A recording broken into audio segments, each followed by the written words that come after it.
This is Eli Rachel. You are getting ready to listen to the final episode, Season 3, Loving Kindness Every Day. Rachel Tires and Wheels. We do tires, wheels, car audio. We repair wheels, repair tires, and for us wheels, we sell new, used. We repair chrome plate, powder coat, fix bends, curve rash, etc. And if you need a service, please come by. We'll take care of you. Please come here to see us. 603 Memorial Drive, the corner of Boulevard and Memorial. This is a family business. That was my mom talking to her. So, just a reminder, this is not a kid's show. Put the babies to bed. All right? Welcome. Welcome to Loving Kindness Every Day, where you will hear everyday language such as 4-letter, 5-letter, or words that your mother might call profanity. Please be advised. On the floor? Yeah, leave it on the floor, damn it. Put it down. Right. Stop touching that stuff. It's not yours. You already kicked it. I've seen you in the watch. You said something cheeky out the side of your mouth. I asked you what you said, and then you kicked my Bible. No, I didn't kick your Bible. So it's all right. Leave it right there. Now, hang on. Hang tight now. Well, before we go back to the whole Jesus loves the gays thing, I want to introduce you to someone. Jessica Marshall Emberly. Jessica and I met at 6 Feet Under at the bar in Grant Park. Shout out to Demetrius. I was having a drink there with a friend of mine when Jessica sat next to me. Jessica. Okay. It really does, because here you are next to me. Like I said, we're sitting in the same seat. I know you don't remember, but you were sitting here, and I'm sitting there. I'm in here a lot. And this is the last time I was here. That's all I can remember. I haven't been here since I've seen you last. I've been here since 2 days ago. Since 2 days ago. This is my regular spot. I know y'all like it. I know y'all like it here. I know y'all do. We got to talking, and before I knew it, just this like flame-throwing goddess was sitting across from me in her studio telling me all about her incredible journey. Jessica is a fire artist and also the mastermind behind the Flaming Carousel. Jessica pulled talent from all across the country, even here in Atlanta, to create a nostalgic work of art that's like none other.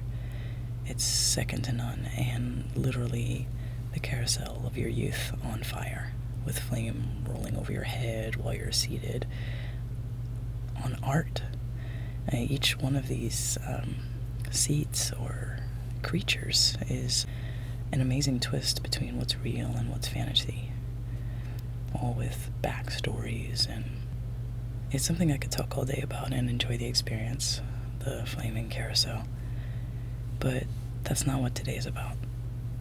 I'm just here chilling in Jessica's studio. This episode was recorded quite a while ago, with Jessica vibing, getting to know who Jessica the artist is, Jessica the person, Jessica the incredible human being behind the scenes. So, without further ado, here's what happened that day. It's warm. I know I'm recording, but I'm putting the windows down. I apologize for the audio. But I feel it really. We're in the car. We're going. You're here with me. We're in the car. We're going to go talk to Jessica Marshall. Well, should I say, I'm leaving my Lumen apartment building, which I think I should just call it like lesbian Lumen. This is like the gayest place to live, like in this part of Atlanta. The amount of lesbians that live just on my hallway alone, just on my floor, like alone, is just amazing. Anyway, I met Jessica last week while I was hanging out with. Does not matter. I like sitting and eating at bars because I feel like you really do like this is like where you catch most conversations. Like this is where like, and I don't mean it in that way like I'm going to catch a conversation, but it's like a lot of times like you know like if you're bored, it's like you like. I met this beautiful guy named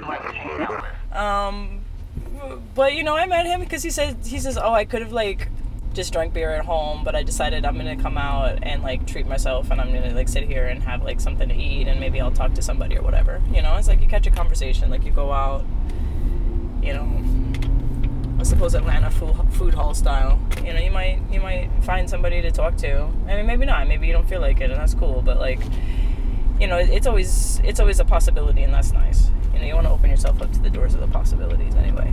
I'm driving on the street that reminds me of Anya, the Uber driver who dropped me off over here on Robinson Street, where one of my friends lives, and she told me about her son, Alex. I bet you on your last trip. Because somebody scammed me. Oh, no. You know? That money's back. That we're manifesting as well. Are you ready? Yes. Anya, your money's back. It's done. Thank you. Your money's back. It's done in Jesus' name. It's done. Do you agree? Yes. When two or more agree on a thing, it's done. So every time you think of it, keep saying it's done. My money's back. It's done. My money's back. It's done. My money's back. It's done. My money's back. It's done. My money's back. It's done. My money's back. It's done. My money's back. It's done. My money's back. Say it. Don't say anything else. Your podcast. My podcast is called Loving Kindness Every Day. And you're gonna listen to it tonight, and you're gonna fall asleep to it, and you're gonna know that Alexander's coming home, and he's gonna come home healed and complete and exactly as you see him. You're gonna know that, okay? One of my friends lives, and she told me about her son, Alex. I shouldn't say son though, because she told me he's transgender and that like used female pronouns multiple times, and then said she, and then it was confusing the conversation a little bit. I'm not sure, but you know what? I think that Alex, whoever Alex is, and whatever your gender expression is, I think you're beautiful, and I want you to know that. Anyway, I meet Jessica at the bar. She starts talking to me. Excuse me, they start talking to me. I asked Jessica their pronouns. They said they, and then like sometimes she, I suppose. So I use they. I want to talk to Jessica because Jessica told me that they're non-binary and non-monogamous. I love it really, to be honest. It's kind of like super cool. I want to learn about it. I don't know, can I do the whole like you live with me thing again? I don't know, can I do the monogamy? I don't think monogamy is like realistic for me. I think I just have to be honest, like, with everything about it. So, there's that. We'll see what happens anyway. I'm here for the journey. Continue on US 23 South for 1 mile. And we are driving by these Starlight Drive-In theaters. Let's go. All right, here's like my full disclosure of like, I don't know where I'm going. I'm following these directions aimlessly. I did not bring a weapon, and I hope that Jessica does not chop me into pieces. And I'm sure she won't. They won't, excuse me. I'm sure they won't chop me into pieces. I felt comfortable about it. I felt like, nah, I'm not gonna die today. This doesn't feel like the day I die.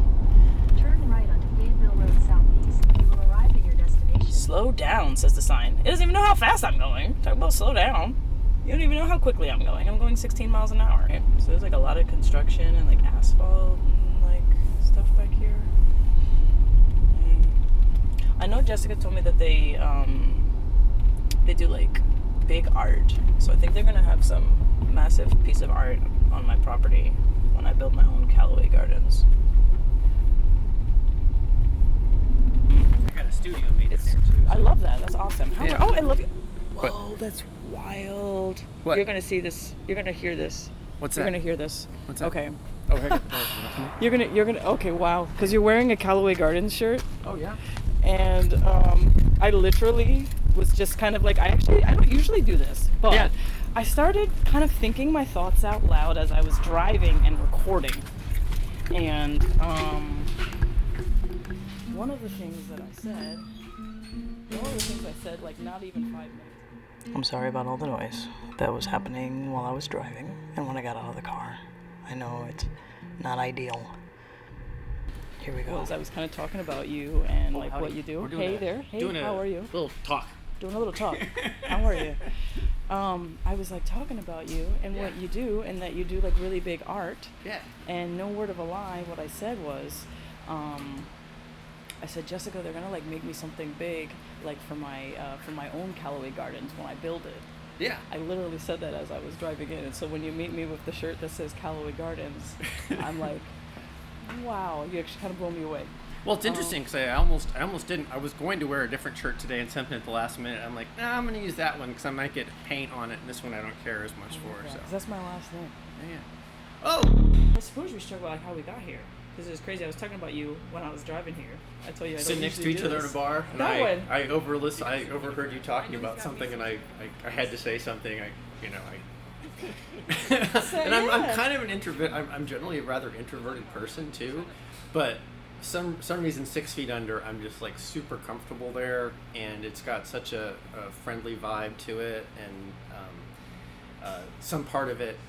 And you know, this is what we used to do. We used to sit next to a bar, somebody, nobody had phones. You talked to each other, you know. So there you go. It was, and I heard you saying something. I thought maybe I can offer a little, you know. I'll tell you in what. regards to that conversation, because it's an unusual thing talking about, you know, not non-monogamous relationships, polyamorous relationships, and that was it's a long conversation. And way back in the 90s, I was part of a group called. I'm jumping. Okay. No, do Jessica, it. Do it. sure. Do it. I was do it. with this group called Byways. It was a bisexual support group back in Orlando, Florida. Okay. And it was right after I had transitioned and you know been through surgery and everything like that. It was just an amazingly open group of people, and we were exploring all of the, you know, it wasn't called LGBTQ that back then. It was you know.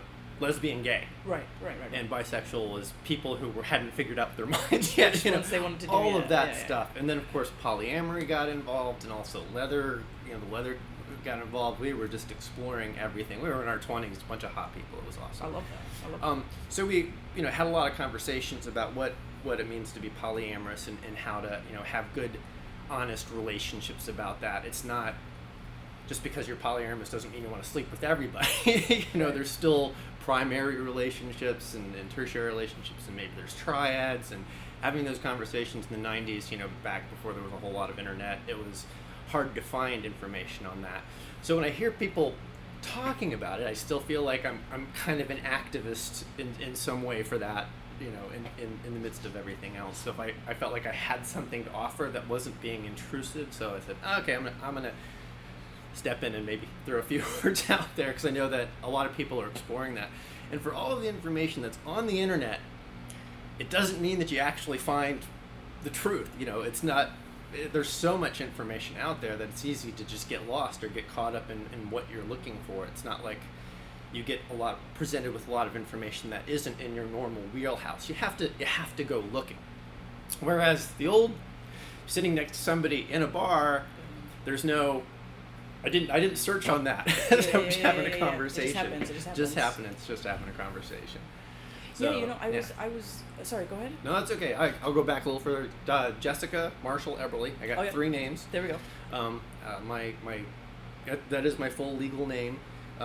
Jessica Marshall is what I use for art. So a lot of people in the art community only know me as Jessica Marshall, and then I used Eberly for my, you know, that's my official last name on my ID. Gotcha. My corporate world stuff, everybody knew me as Jessica Eberly. So I kind of kept it separate that way. I like that. So I could keep my art separate from my professional life. And my Facebook is Jessica Marshall, because I want to keep a hard line between social media and the corporate world. You can't find me. You can't find Jessica Eberly on social media. And I actually originally started using Jessica Marshall. Marshall has always been my middle name. And I went on the Phil Donahue Show way back early 90s, right when I first came out and started transition. And it was really interesting story of how I got there. But when I went, my mom was a teacher in Southwest Florida, so she didn't want me to use my real name because it was still very taboo, and a lot of people knew what transgendered was and all of that thing. And she was afraid, being a middle school teacher, that she was going to have problems. Probably a little bit overblown. So I used Jessica Marshall, and when I was in the hotel in New York, waiting for them to take me to the show, and I heard, Jessica Marshall, your car is ready. Jessica Marshall, your car is here. I'm like, you know what? I like the sound of that.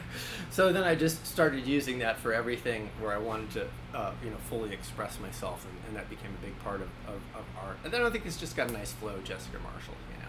It does sound nice. Yeah. I do like it. Yeah. Anyway, it was all kinds of stories mixed in together. Well, would you mind I love that. Would you mind telling me, because it was a crazy story how you got on the Phil Donahue Show. Yeah. Would you mind telling me that one, like? The therapist that I was seeing, I mean, it was hard to find a therapist first of all that knew anything about it. You know, I didn't know exactly what I was. I'd never really heard of transgendered. It was it wasn't something that most people had ever heard about. There were jokes about, somebody's father going to Switzerland and coming back, their mother, that kind of thing. It was always that kind of silly joke sort of thing. So I didn't know anything about it, but I knew that I was not identifying with my body, and I was not identifying with trying to be that male role. I tried everything. I played football in high school and wrestling, and I was in a fraternity in college, and had all kinds of sex, and was trying to figure out, be a man. Anyway, so I was having a lot of problems mentally. Finally got out of college, and I was living alone for the first time. And then so I'm like, oh, I can just be myself all the time. And then when I didn't have any outside influence, then I'm like, okay, I got to do something about this. So I went to the local gay and lesbian community center and talked with a therapist there who did pro bono, and had to. So they went on a search to try to find somebody who knew something about transgender, therapy, and they put me in touch with this doctor who was actually Dr. William Granzig. He was he was president of the National Board of Clinical Sex Therapists at the time.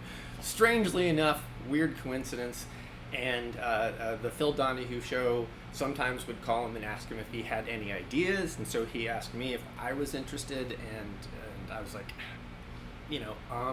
I'm not very egocentric. I wasn't like, I want everybody to know my name or anything, but I thought I had a compelling story to tell, and it was so hard for me to find out all this information about it. I thought I could go on TV and point people in that direction, say, hey, by the way, this isn't crazy, I'm not a drag queen, it's not that, it's something completely different. So I had that chance because I ran into this therapist. So that's how I wound up on TV. And then afterwards, they wanted me to do the circuit. Jenny Jones was calling, and I'm like, nope, I'm done. Had 15 minutes, that was it. 15 minutes of fame. I'm done. It wasn't about that. There was also the AIDS epidemic was in full swing, and there were only a few television channels on TV. So, one thing that they shouldn't have done is they handed me the numbers for how many people watched the show just before I went on. Probably shouldn't have done that. It's like 35 million people are watching me. I'm like, here, be scared right now. Yeah. So I got, but that meant that afterwards, I was like walking down the street. People knew me. Did you build that? Side note, sorry. Did you build that? Is that yours? Yeah, that's our skee ball machine. That's our flaming skee ball. Oh, you're gonna build me one of those. No. It's this whole time. That's been there the whole time. Yeah. No. It's in my friend's. One of the guys I work with, Scott Dupree. He's in another studio over here, so that's in his studio right now. In pieces. It's not together right now, but it's in pieces. But it's a lot of fun. Okay. Yeah. Sorry. Okay, we're going back. I got distracted. It's okay. I have like the thing where I get okay. distracted. So do I. No, listen. You just blew me away. Okay. Yeah. All right. Okay. So yeah, it was like 15 minutes of fame. People wanted to meet me. It was strange. I worked at the Hard Rock Cafe in Orlando at the time, and people wanted to have their picture taken. It was really weird. It was really strange.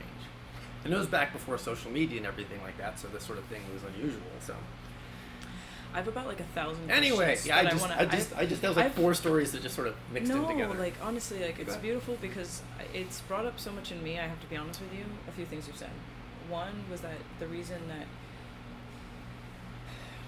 that you spoke out and you spoke to me originally was because of a sort of like a compulsion inside of you to like be that advocate, which is honestly what I need even in this moment right now. Yeah. So it's I don't believe also in coincidences. Yeah. I use this word random, but every time I do like this with my fingers, like it's like a fake it's like a fake word that I'm like, yeah, I really like randomly met Jessica while I'm literally in this moment of like, because like you don't know the conversation that I've been having. Obviously, like it's like when I walk in today and I see your shirt.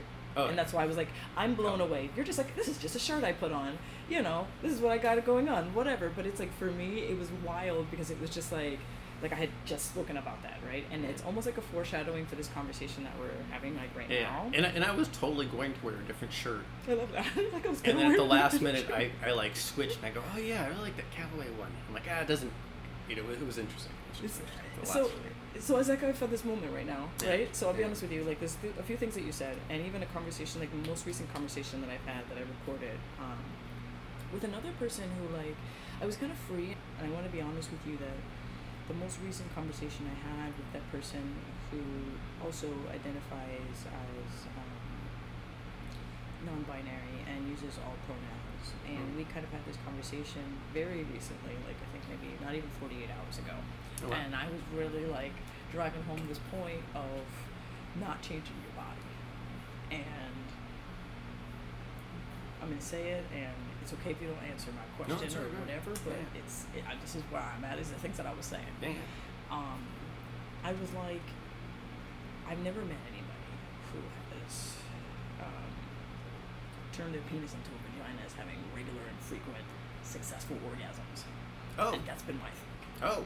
And so then I was like, they were like, well, I've heard of people, I'm sure they're out there, and I'm like, my only exposure is like jazz and jazz is vagina, and I felt some kind of way about that. We had a conversation about that. I don't know if you know what I'm talking about.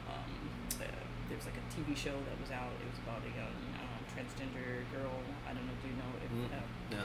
I watched it for a while, and I kind of didn't like as a parent, I kind of didn't like the amount of conversations we were having about a 12-year-old's vagina. It just didn't feel right. Oh.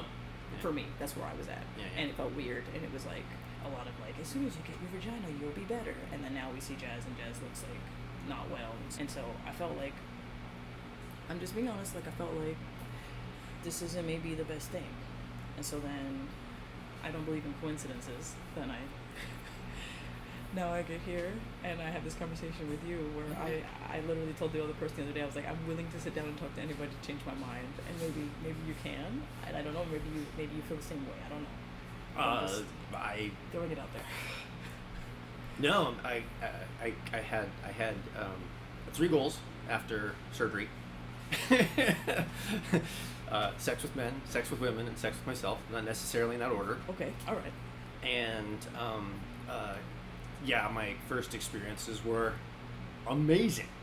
No orgasms like I have never had in my life before, and it didn't even end. I mean, I could just go, and it didn't, it wasn't like it was completely different. It was completely different, and it just could continue. Yeah. Absolutely. Is there a butt for that? What's that? Is there a butt? Does there come a butt after that? But because you're like, my first experiences were like no. this.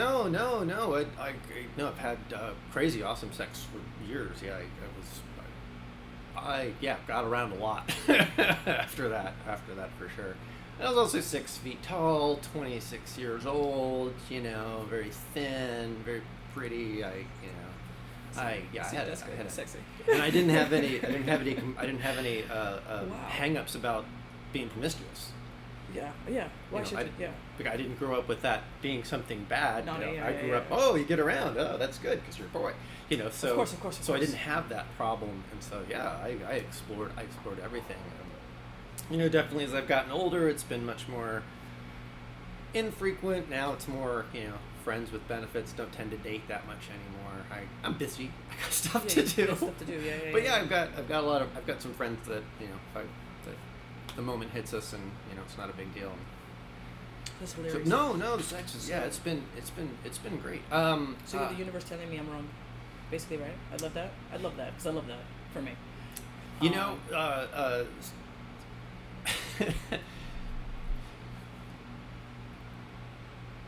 It's not so much about the anatomy. It's much more about the mental state, especially usually. I mean, that's it's not like every guy you just stroke and they're going to have an orgasm. There has to be there's something else that needs to be going on. Definitely true with women. So are you finding those right things that are stimulating you, or if you thought it was just going to be the body change, and are you excited enough with that body change for it to? I mean, that was been my experience, and I don't know, maybe Okay, so this goes. I love this because. But it's all clitoral. It's all very much not about the penetration as much. It's about, and maybe that has to do with the surgeon and the way they did it.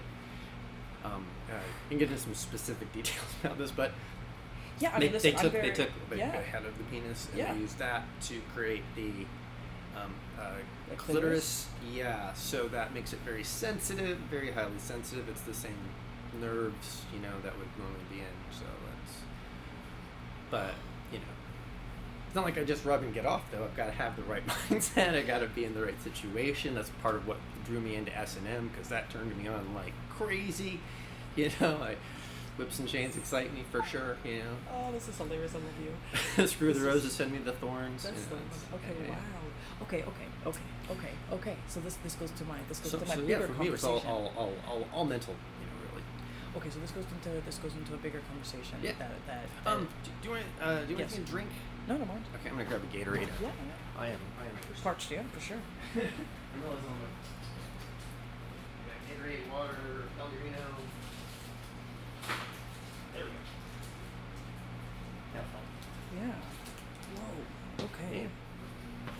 Because this is another thing I said while I told you it's a little bit different for me. I've only done this twice, where I've thought about my thoughts as I was driving and I recorded them. And this was the second time when I mentioned the Calloway Gardens thing. Another thing I talked about was myself and my feelings about my relationships, which is one of the reasons I wanted to talk to you, and I was so excited to talk to you in the first place when I met you at the bar. Because you obviously overheard the conversation that we were having where we were talking about polyamory and about non-monogamy. And so I'm preparing myself in my mind, thinking like, okay, you know what? I know I'm going to talk to Jessica. I know I'm going to talk about this like non-monogamy thing. And I'm also at the same time really intentional type of a person where I feel like if I create in my mind the desire that I have for what I want, I'll have it. Oh, and yeah, absolutely. Yeah. I find it funny that I end up here. Doesn't always happen the way you want. But so, eventually. Sorry. That one. So Didn't expect to get here exactly like this. Not like that at all. But I'm here. That's the one. So I think to myself, well, maybe I should just like never live with anyone. Maybe I should do this like non-monogamy thing. And here I am sort of like thinking about that as I was driving here. And I was kind of talking it out loud with my thoughts. Yeah. And then I started talking about the sex thing. So this comes full circle because you were talking about it's not just penetrative. It's like, you get the thoughts, right? Yeah. And so I went straight into that. It was a big build-up to get into that, right?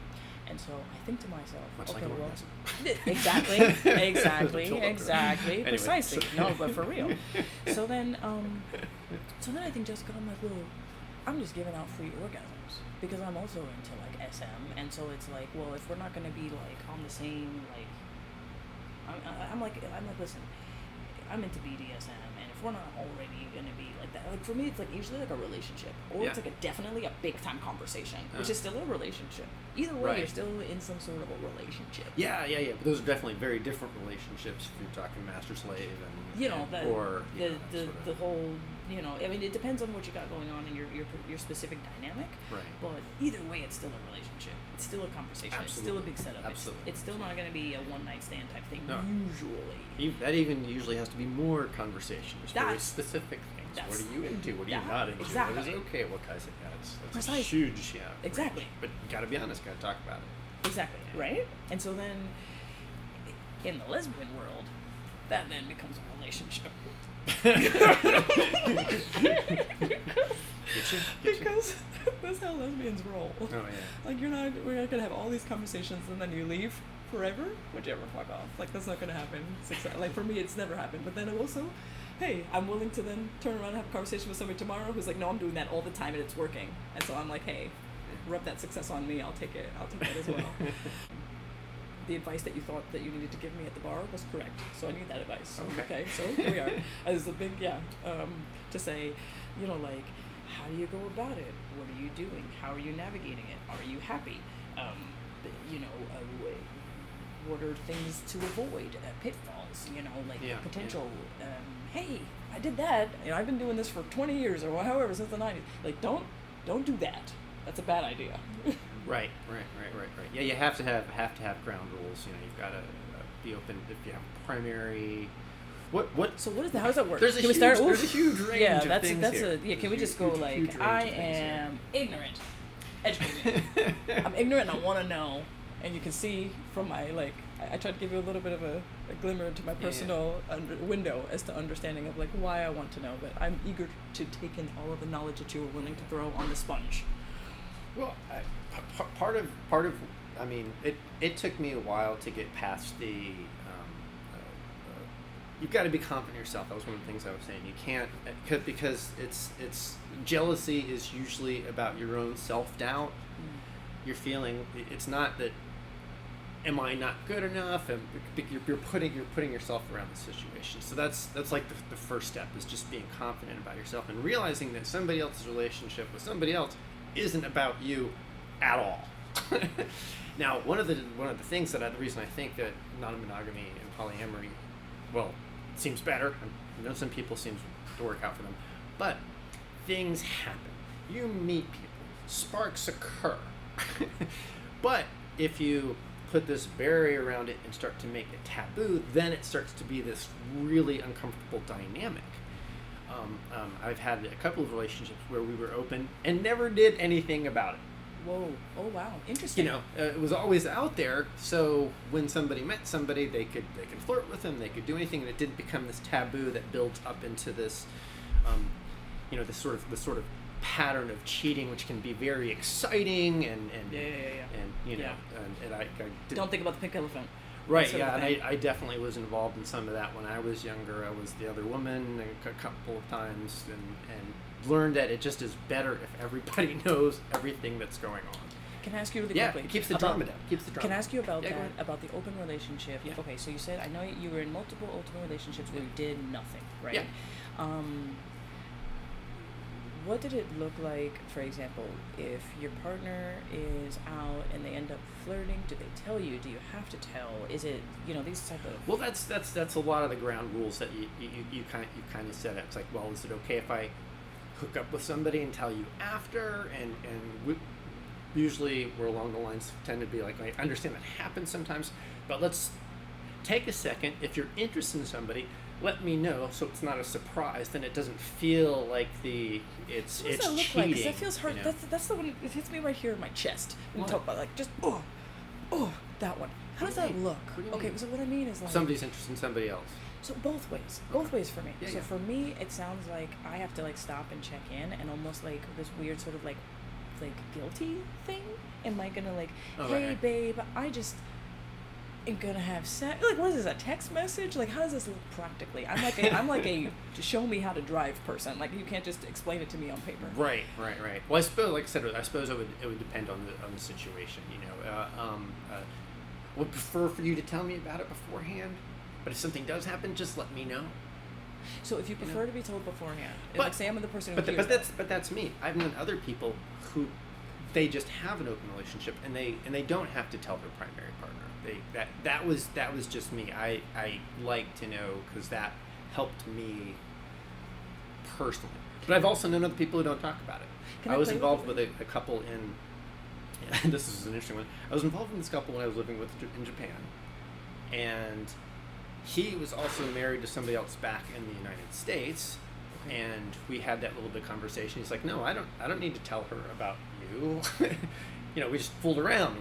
It's not like a relationship or anything. Got it. But it depends. You have to figure out what you're comfortable with. It's not a complete set of rules. Just like anything, there's give and flow. Just like in S&M, not everybody is comfortable with everything. Right. So you have to discuss it.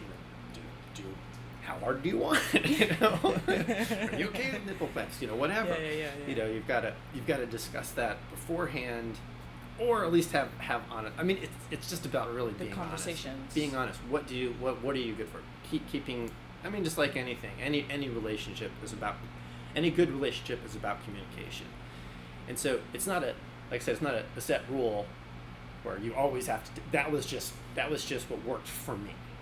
That worked for me. So I was with one girlfriend one time, and she was like, there's this guy I'm kind of interested in. And I'm like, oh, okay. And so we all went out to dinner. And I'm like, okay, see you guys later. I went home, and they went off together. How did you feel? She wanted me to meet him. I felt fine. I felt completely fine. It was and obviously in that kind of relationship, she was getting something from him. Right. I don't have the anatomy anymore. Yeah, I got you. Interesting. Oh, so it really depends. I mean, it's maturity, communication, and it's a continual process. It's not like it's always this stuff comes up in any relationship, right? Did you ever feel jealous? When I was younger, I was really jealous. I would get very jealous. Absolutely. How did you deal with that? Oh, badly.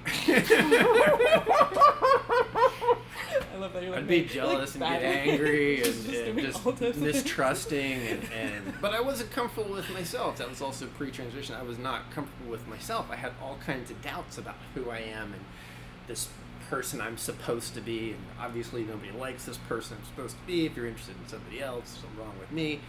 And so there was a whole lot going on, you know. But, and I became much less jealous after I went through transition, for sure. I was much more confident in who I was. Can you tell me why you feel that way? Can you tell me why you feel that maybe a 8-year-old or a 10-year-old should be allowed, I guess we use those words, to transition as opposed to making them wait until they're 18? Good question. I believe there is nothing that is allowed before you're 18 that is not reversible. That's a very important point. So Yeah, you're it not is. going to have, you know, gender reassignment surgery at 15 or something like that. That would be nuts. I think about, oh man, I made that's just horrible. what the vagina thing. Yeah, when I was young, man, I mean, you know, and you can be all over the place. You're still trying to figure out who you are. You know, you should be allowed to experiment. I mean, I didn't even know what it was, but I still felt that way. You know what I mean? Will you tell me about that? Will you tell me about Yeah. about that? No, I was always identifying and wishing I was doing what the girls were doing every step of, you know, cross-dressed in private, had no idea why, didn't know what it meant. I had that feeling, and it was always there, and I had no frame of reference. So that's when people are like, oh, well, they're being taught about it, and that's why it's happening. No, it happens without any outside influence. In a complete void, it still happens. But there is, you know, when it does come out, and now it is much more of a common occurrence in discussion, then yeah, of course there's going to be kids who want to be like other kids or are trying to be different. You know, there was goth kids when I was, you know, people always trying to, you know, push the envelope, but you should be allowed to explore it. You should be allowed to explore it, and yeah, I think I still say you have to be 18 for anything permanent. You've got to go down those roads. But I wasn't allowed to have.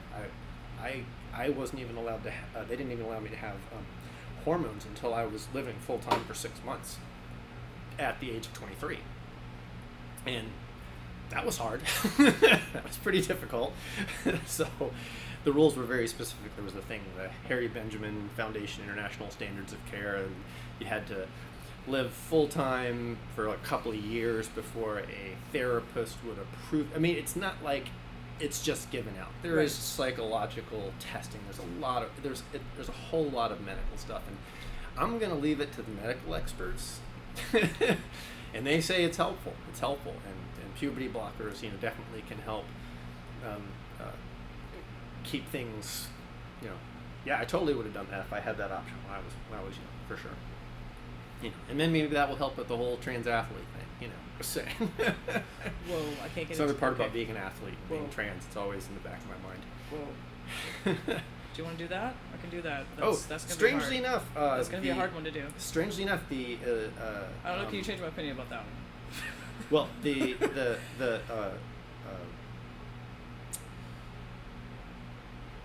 Atlanta Track Club. There it goes. Okay, the Atlanta Track Club. So the events that they hold, like the Peachtree and the Publix Half and all of those, have non-binary categories.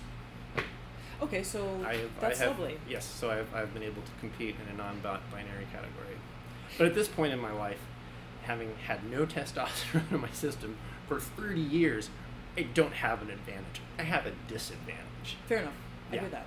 Okay, but I hear that point. But in the 1 to 2 year, science is still pretty complicated and not completely out of that. But at some point, are you going to be like, oh, well, all women have to be 5'8", and they have to be this weight, and they can't have, their arms can't be too long. I mean, at some point, you're trying to set, you can't genericize what a woman is for the sport. You know, it's a slippery slope. I mean,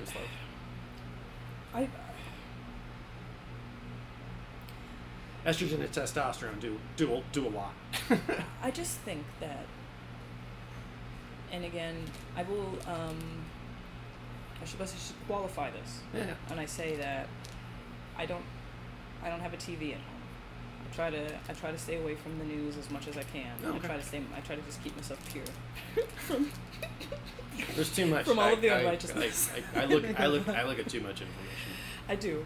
But I will say that I did pick up on a story a couple of years ago that I didn't think was right, and I did form an opinion based on that. And so I gave it to you how it was. Sure. And the story I heard was basically there was a young male athlete who was like a swimmer, and he wasn't doing very well, in like middle of the pack category, and then came out, transitioned, is like killing it, taking all of the trophies home. And not taking all the trophies, took a few. Okay. And that's one of those things. Did not take all. Did not take all the trophies. Took a few trophies. Okay. Other women were still beating this person. Still losing. Okay. I guess I think because we went from middle of the pack to somebody worth talking about. Yeah. There's an argument that could be said that people are doing it for attention or for there's a certain section of people that feel like doing things on this earth is like worthwhile enough to like do bad things to other people, but like I have to admit that they're there. You see them. You see these people who are like, I'm gonna shit on this other person so I can be famous or whatever. You see that. So nobody would go through that voluntarily just to do better in a sport. That's okay. So nuts. I would that's like. Crazy. So okay. So then if you can say that to me, can you honestly tell me, because you say it. Yeah. And dare I say, I want to believe you because I feel like you know something that I don't know. Because why would anybody voluntarily Can you talk us through what is go through the persecution and the complexities of life to win a sport? Why would the rest of you want the rest of your life to be miserable? People give me problems about bathroom, going through the discussions with your parents. Who would do that just to win at a sport? It just doesn't make any sense. Start taking estrogen, sexual parts don't work anymore when you're on estrogen, once the testosterone is blocked, but that stuff doesn't work anymore. Oh, wow. Yeah. It's a massive step, and you just happen to be an athlete. You wouldn't do it. That's the thing that those jokes are always, it just doesn't, it's like, you don't really know what it's like to be transgender. It's not that easy. It's not like, oh, okay, I'm going to be a woman and now I'm going to compete in women's sports. Because that's the way it's painted. But that's I will also say if you took it the other way, nobody talks about that. So, okay, what does that mean? Because you do women with your fingers because people can't say that. Women who take testosterone and start competing in men's sports. Because that's not going to be. It happens. Yeah, but I don't think 100% happens. Yeah. Nobody complains about it. No one complains about it because they know that there's no real advantage. Because when you're competing against men, you're not gonna if we see you on the even a fourth place, it's like you did great. Why? Because it's like, I mean, unless you have a sport that's like very skilled, skill based instead of like just pure muscle. I just think of muscle sports. Yeah, and you have to. You're not gonna definitely coordinate that because there are, female runners who, and then who's better than some women are better than most men at some sports, and so fair enough, right? Yeah, there's that. Yeah. The gender-based sports thing is rather complicated, and I understand that there's something that testosterone definitely does to the body that, in general, creates a certain set of circumstances. But what does it take to reverse it? Is it just taking estrogen for a year? Is it taking estrogen for 3 years? Is that enough to change that? Then the cardiovascular system, if you grew up and you went through puberty, do you have an improved? But it's not every man, Well, what do you mean? It's really complicated. Well, because you're mentioning some things. Complicated. You're mentioning some things that science is out. That's my basic thing. I think there just should be a third category. Make it easy. I love that personally. I never thought about that. I love that, and I can see it now. But also, I think that I think that a lot of people have been polarized against the transgender community due to the sport thing, and also due to the fact that practically they didn't understand what you're explaining to me just right now. I will tell you, I read this. I think it was a book or a story or like a documentary or something. But it was. I know it was a true story. It was about like these men in prison in like the 1970s, and they talked about this person who had basically they wanted to transition so badly that they ended up like just mutilating themselves and actually just chopping off like their own penis. And I thought to myself at that time, it really changed my opinion about everything, because I was like, there's no way that like if you're in prison, because it's like you talked about the outside factors right earlier. It's like you're in prison. You're in a man's prison where like that's not anything easy for you to do. That. Like, why would you do that? Except for the fact that you wanted it so badly that it was either this or die. And so I think about that when you talk. I think about that when you talk to me about even like how you said the sports. I love the way you said it, because you're like, why would you go through all of that to win a trophy? And then also like you're still not really killing it, because we don't have any examples of anybody who's coming over and like really killing it.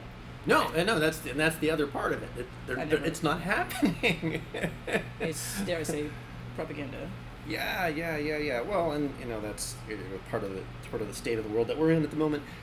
That little things can be, and there's such a huge. It's easy to punch down. It's easy to punch down, and it's easy to say you're protecting women's sports when you're just trying to villainize transgender people. Bigoted. Yeah. And then these people make no effort to actually ever learn the science or know about the science. They have a formed opinion, and that's, like I said, part of that world.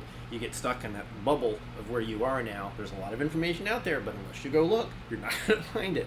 So they get caught in that bubble, and they just keep hearing what they want to hear, and people reinforce their own opinion, and it just becomes this bubble.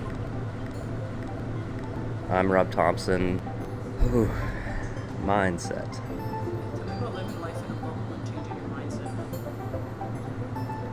Well, as you begin to change your mindset, I think you break down knowledge.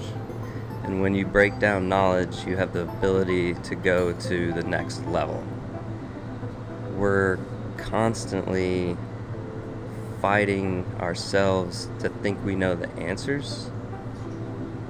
And if we know the answer, then we don't need to ask that question anymore. And your mindset will shrink as you think you know the answers to questions that, with a little exploration, would break that bubble. And you begin to grow when you no longer travel around knowing as if you understand everything that's happening. I'm Rob Thompson.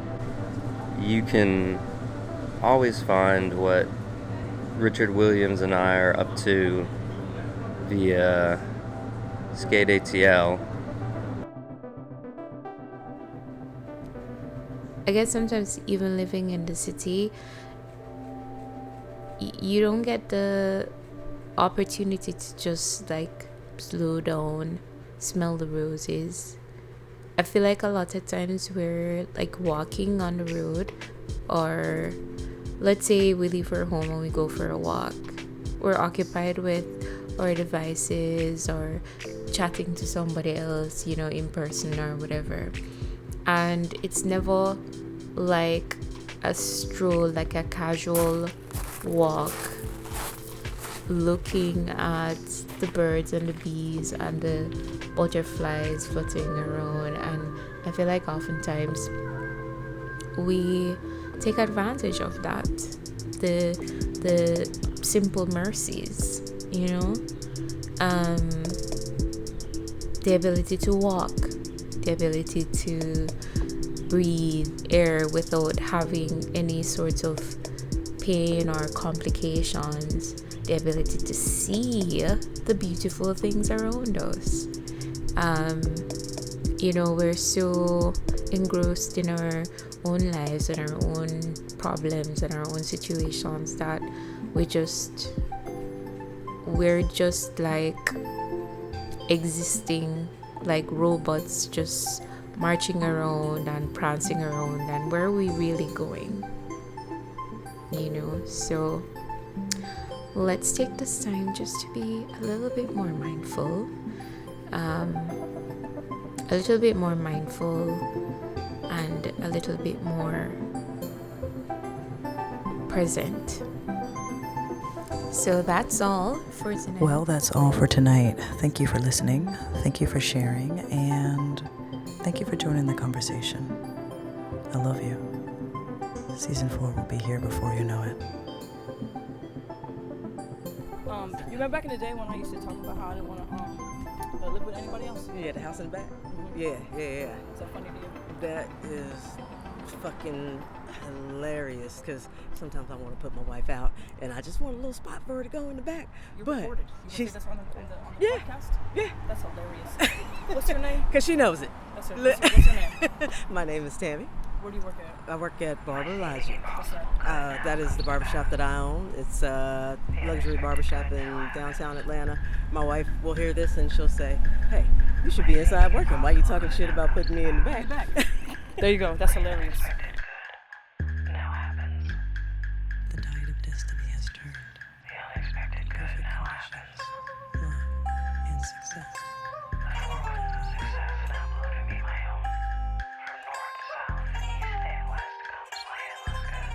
The tide of destiny has turned. Perfect conditions. Love and success.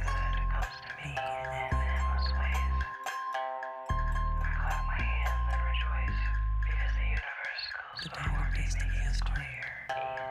Perfect conditions.